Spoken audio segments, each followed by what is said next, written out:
and welcome. My name is Margaret. I'm a historical costumer and textile conservator in training, and today I have a very exciting video for you. This is the grand finale of my 1860s changeable gown. So we're just going to go through the trimming of the gown and then the beautiful photos that my wonderful sister took. You can find her at the Sunday Pastry on Instagram and Facebook, I believe, as well. If you want to check out more of her photography work, it's mostly about food, but she took some wonderful photos of me as well, which we will see at the end of this video. If you haven't seen the rest of this series, making this 1860s changeable gown, I will put a link up here and down below to the playlist so you can watch all of those videos if you want to. But I think we should just get into it, so without further ado, let's go trim the dress. So after I finished the essential pieces of the outfit, I did have some loose ends to tie up. The first was to make the skirt ruffle. I just cut a 7-inch bias strip, hemmed this on both sides of the machine just by turning it over twice. I did this by eye, it worked fine.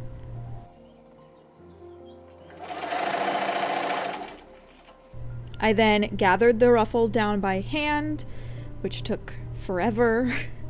And then I placed the gathered ruffle onto the skirt while it was on my dress form so I could tweak it if I wanted to. I ended up doing sort of a rise and dip in the front, on the front panel, because I had an extant garment example that I really liked that had this feature. And then I just took the skirt and sewed that ruffle on by hand, and it took far longer than it probably should have.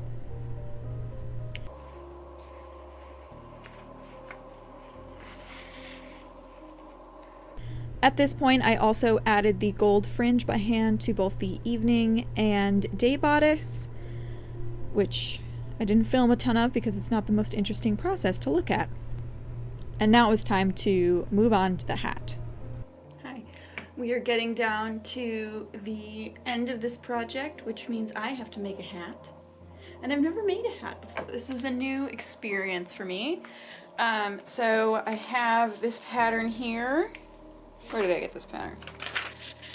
This is the Victorian brimless hat pattern on page 5, which is not what we want. We want this page 1. It's from Lynn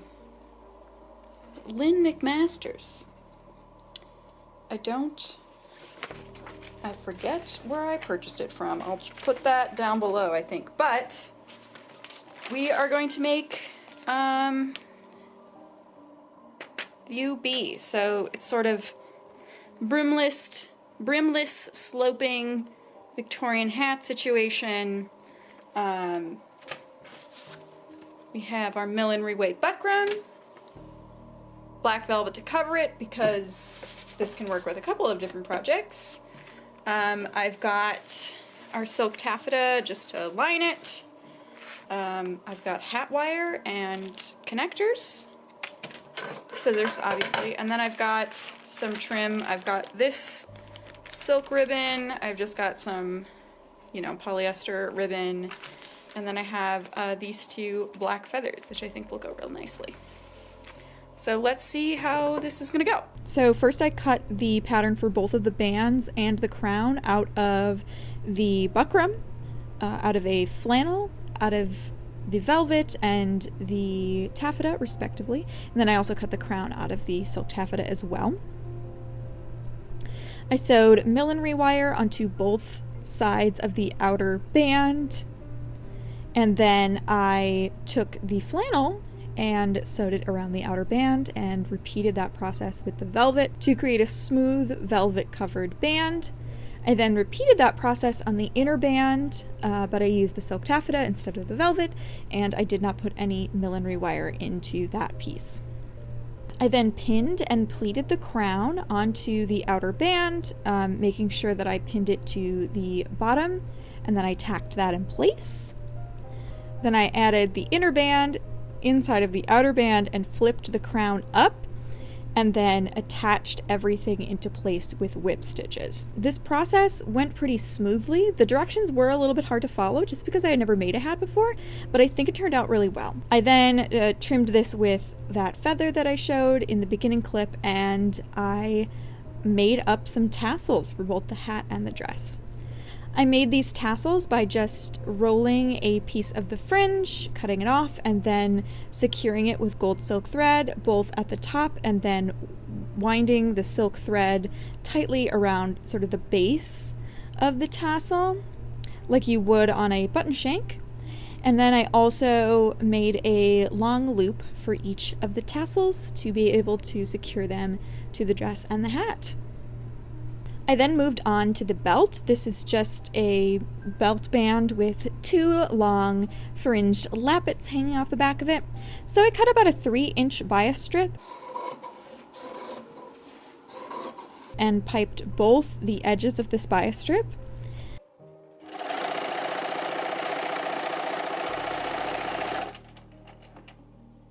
I then turned the edges inward on the lappets and tacked down a glazed cotton lining into place, and then I added fringe to the lappets.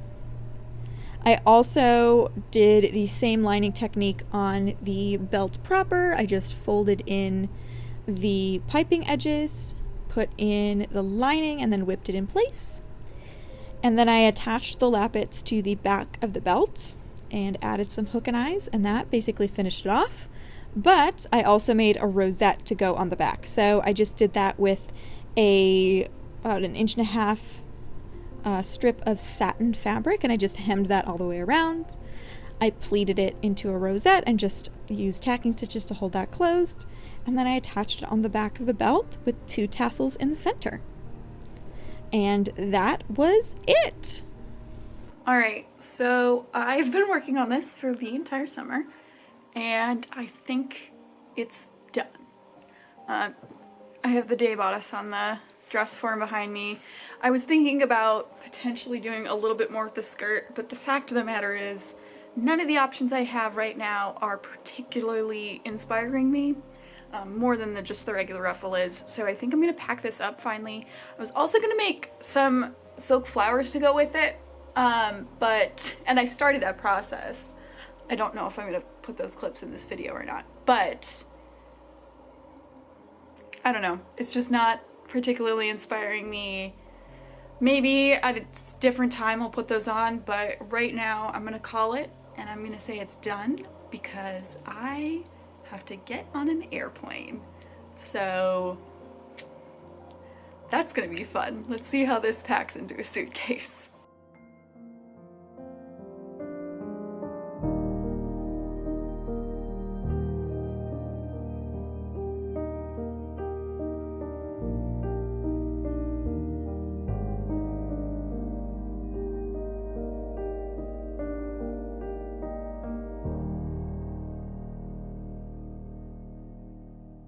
And now it's time for a little bit of a get ready with me. So I started out, I'm wearing my chemise and drawer set with these beautiful silk stockings that I got from American Duchess. And with this ensemble, I'll be wearing my American Duchess Renoir boots. These are done up with a button hook. I have my silver button hook here. It's actually an antique, but I have button hooks all over my apartment because I do actually wear these boots out in my real life. I paid a lot of money for them, so I want to wear them, and I get a lot of compliments every time I do. I then put on my corset. There's a video all about this. I used a red threaded pattern with this beautiful silk jacquard, and it cuts a really nice figure.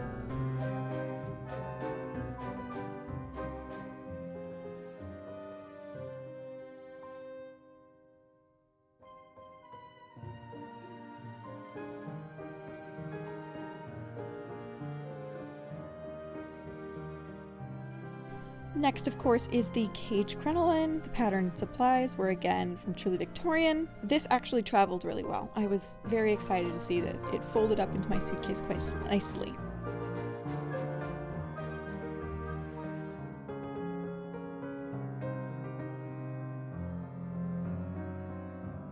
Then, of course, I put on my petticoat. I didn't film the making of this petticoat because it's quite a down and dirty petticoat. It's literally like 5 lengths of fabric pleated onto a waistband with like the world's most confusing pleated ruffle at the bottom. It works really well.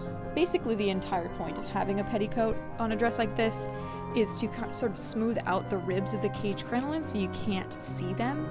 And I probably don't even need to wear a petty with this outfit because frankly, the skirt is a monster in itself since it is flatlined. But, you know, petties are always nice to just make sure that your skirt isn't getting dirty as well.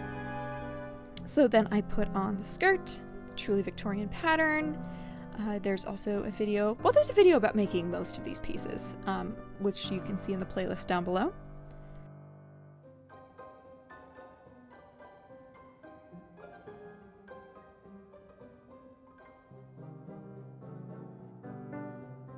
And then I put on my evening bodice. This is back closing with hooks, but I am able to get it on by myself with quite a bit of fussing, but it works pretty well.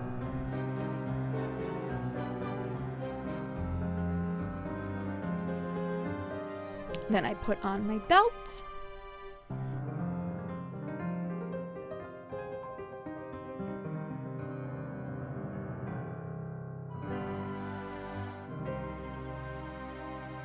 And I just added some beautiful jewelry. This jewelry is from an Etsy shop called Lady Detale. I believe it's pronounced Detale. She has beautiful reproduction jewelry. And this is just a wonderful black choker with sort of a gold hand and pearl motif and matching earrings. And that is the full evening look.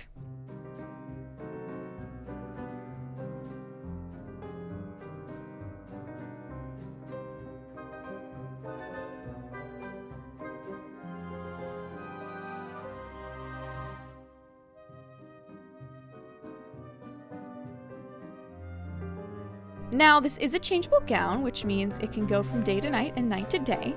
So to turn it into a day look, I just take off my belt and my choker and my evening bodice. I also take that off and then put on my new day bodice.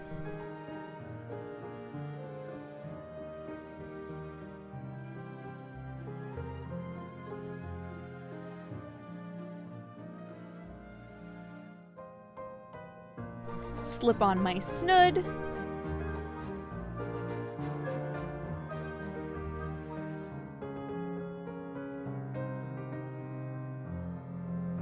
Put on my hat. And I am ready to go for the daytime.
Thank you all for coming along on this journey of making this dress with me. It's been fun having you all here and making these videos for you. I'm very excited to start a new project. I haven't really decided what I'm going to do yet, if I'm going to dive back into the Madame de Pompadour dress, which I will say I'm losing a little bit of steam on, but I have some other projects.